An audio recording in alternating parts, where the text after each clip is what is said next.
So this is a sample of our casement window. All of our casement windows come with a high-grade, #1 quality hardware system. These are multi-point systems. So you have multiple locking points on the side of the sash. This window actually comes with a multi-point system plus a corner drive, which engages the top corner of the window, again, providing for a proper seal of the sash, less air infiltration and no warping. That's something we pretty much stand behind. And the other good feature is that all of our casement windows come with push-down screens, easy on, easy off for cleaning. When you're done washing your screens, put it back in, snap it on, you're good to go. Occasionally during delivery or handling prior to the window being installed, the corner drive system can become disconnected. Not a big deal.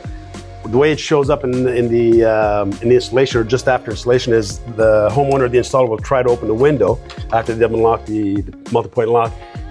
It'll open at the bottom, but not at the top. Very easy process to correct it. All you need is a flathead screwdriver.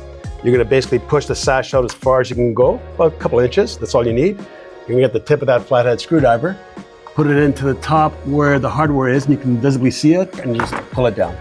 Once you pull it down, you finish opening the window, reach in, get the metal bar, and position it over the pin, and lock it in place. You're good to go.